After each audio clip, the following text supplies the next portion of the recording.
سلام و درود به تمام شما بینندگان عزیز و ارجمند. در این ویدیو برای شما تصمیم گرفتیم فطیر رو پیشنهاد کنیم، البته فطیر ورقی. تا آخر ویدیو با ما باشید و لایک عضو شدن رو فراموش نکنید. زنگوله رو البته فعال کنید تا از ویدیوهای بعدی ما عقب نمانید. میریم با آماده کردن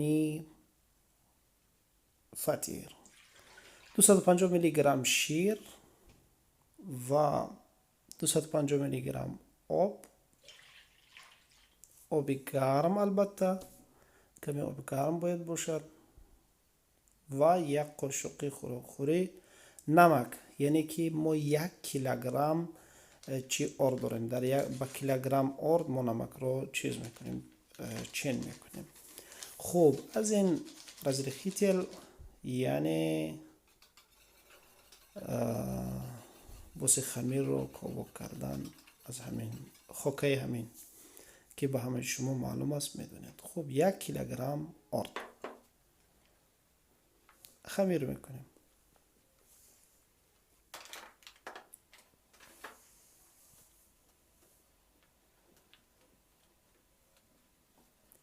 این خمیر بسیارتر برای اگر شکراو کنید یا قروتوب کنید یا شوربا، یعنی به هر نوع خورده می شود، خوب است و خیلی عالی و خوشمزه و زیبا و اپتیتنی به نظر می رسد.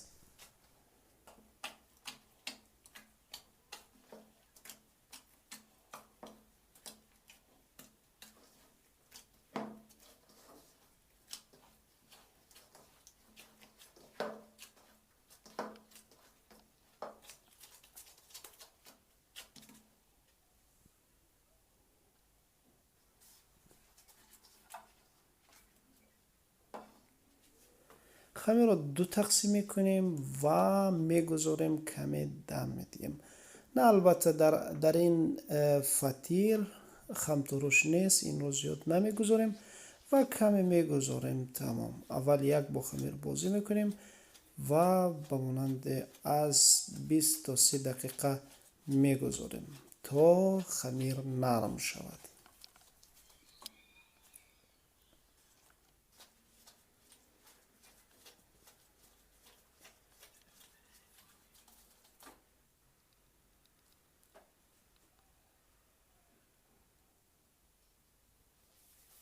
خب بعد از 20-30 دقیقه شروع میکنیم با باز کردن. میبینید که بعد از دم دادن خمیر الکه خمیر ما کمک ملایمک میشود و برای تنو کردن خیلی آسان است. البته فقط با آرد میتونه این را تنو کنید. کتبانوی عزیز که میدونن که چگونه این را کرد،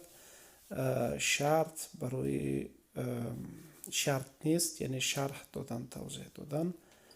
فقط در نوار میبینیم که چگونه تنو کرده میشود. البته کمی کار دارد، کمی زحمت دارد، ولی آنقدر زحمت زیادم نیست و یعنی یک بهترین فطیر رو شما میخورید وقتی که شما از این فطیر آماده کردید.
خیلی باید تنوک میکنیم، خیلی تنوک شود که ما قوت به قوت روغن میمولیم. وقتی اگر غفصتر باشد خوب نمی بیاید، یعنی باید خیلی تنوک کرد.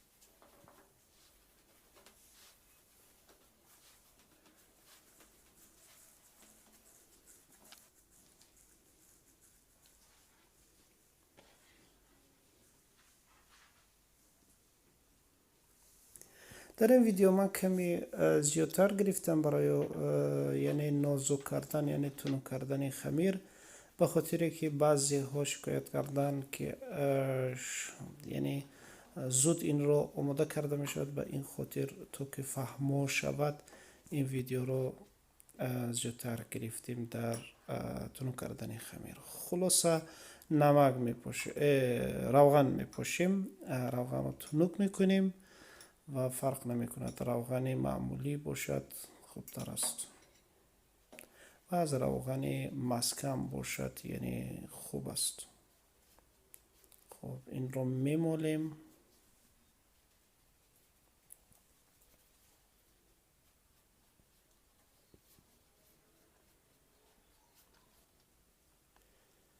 باز میپیچونیم.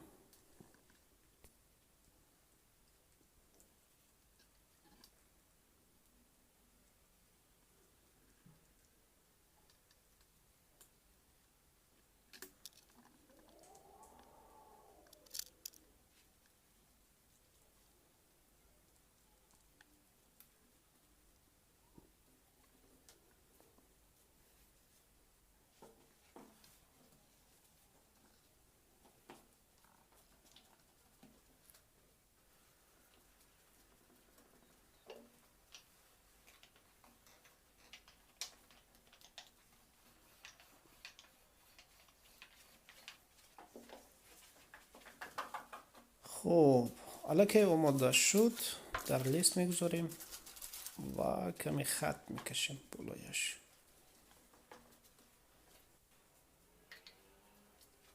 اول زردی تخم تا که یعنی سرختر شود بهتر است. یعنی بازم در ویدیوهای پیشین گفتم که زردی تخم رو البته با کمی آب اگر آمیخته کرد یعنی روشن‌تر می بیاید. در 200 درجه از 20 تا 30 دقیقه در دخفک البته میبینیم که ببینید چگونه زیبا چگونه پخته است. زیرشم پخته است، بالایشم و داخلشم. فقط این فطیری هست که البته با شوربا و قرطاب خیلی خوب میگذرد. دوستان عزیز امیدوارم که این ویدیو به شما پسند آمد و البته لایک و عضو شدن فراموش نکنید و زنگوله را فعال کنید تا از ویدیوهای بعدی ما عقب نمانید.